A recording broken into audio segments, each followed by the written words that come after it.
Oh, I hate searching for golf balls in the woods. You're spending your hard-earned cash on premium golf balls. You want some assurances that you're getting your money's worth, don't you? Because budget balls, they look very much the same, and what's to say they aren't every bit as good? So what are the real differences between the Ferraris and the Fords of the golf ball market? Well, let's start on the very outside, because it's on the cover you'll find the biggest difference between the two. Premium balls, well, they have a cover made of a substance called urethane. And urethane is a very clever polymer which is soft and which is grippy and allows the golf ball to spin, especially so around the greens. That makes them very easy to control. Now, budget balls, they generally have a cover made of ionomer. And ionomer is a blend of polymer materials.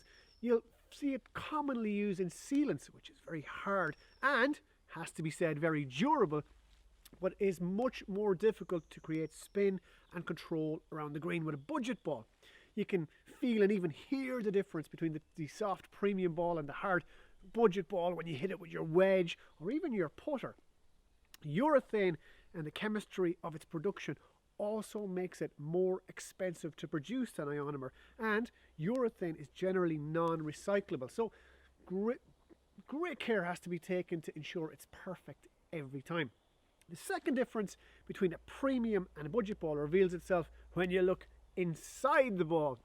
Premium balls, well, they tend to have 3, 4 or even 5 layers, while most budget balls just have 2 layers.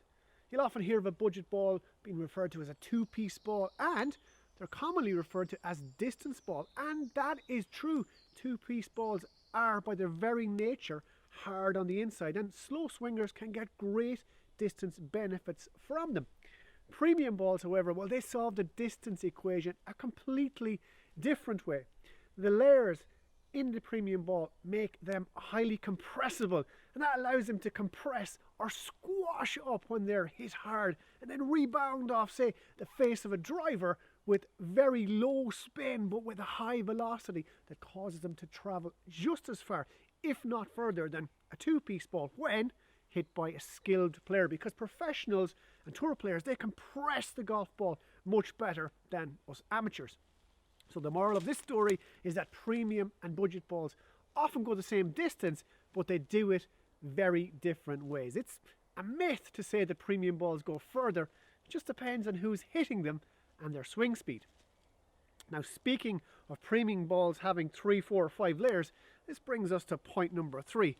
They take a lot longer and are more expensive to produce than simple 2-piece budget balls. There are more steps in the production process, and every one of these steps involves mixing ingredients and the heating, cooling, grinding, coating, painting of what is essentially rubber. And all this takes time and it involves manual labour. Even though a big ball plant like Titleist, for instance, can produce up to 300,000 golf balls in one day, with all the steps involved from start to finish, each ball can take several days to produce. Budget balls, on the other hand, they can be produced in hours. So premium balls are also subject to rigorous checks, where budget balls have just a few, really. For instance, there's 90 checks on a Pro V1 and 120 checks on a Pro V1X, with everything from X-ray, spectroscopy, microscopes, compression, surface chemistry, perfection, roundness, and much more, all closely monitored throughout.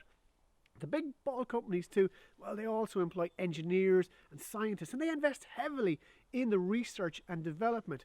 You know, there have been several calls for a rollback of the golf ball because the top players nowadays are overpowering courses, and that is in no small measure to the advances in the development of premium balls, which nowadays travel much further than yesteryear. And when you think about it, every big star in the golf world uses a recognisable brand of premium ball, and these companies invest greatly in marketing to make sure that stays exactly like that. It all adds to the cost to you and me. Number 4 is the old question of durability. If you spend big money on premium balls, you want them to last. Now, in the good old days, the professionals used to use balata golf balls, and one badly hit shot and the ball would be scarred with a big smile. Most tour players actually changed their ball after every hole.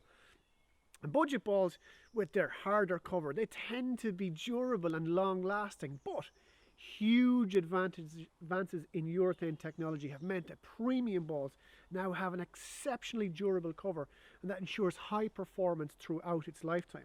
The average tour player nowadays changes golf balls every 4 holes, but if you don't lose it, a premium golf ball should easily last you and perform consistently for a full round, maybe more.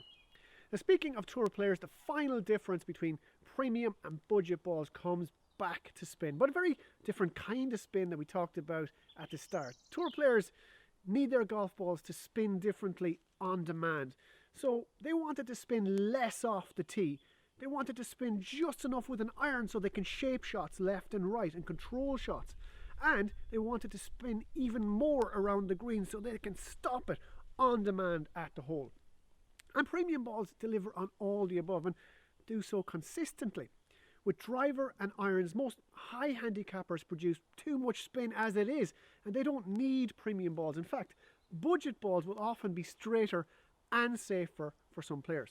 But from 100 yards and in the scoring zone, premium balls, well, they'll always knock the socks off budget balls, and that's for everybody. It's all down to spin and control around the greens. So, premium and budget balls, they both have a place in the game of golf. It all comes down to who is using it and what they need their golf ball to do. Beginners, higher handicappers and slower swingers can get plenty of distance control and enjoyment from a budget ball, while good players will always choose the quality, consistency and performance of the premium ball.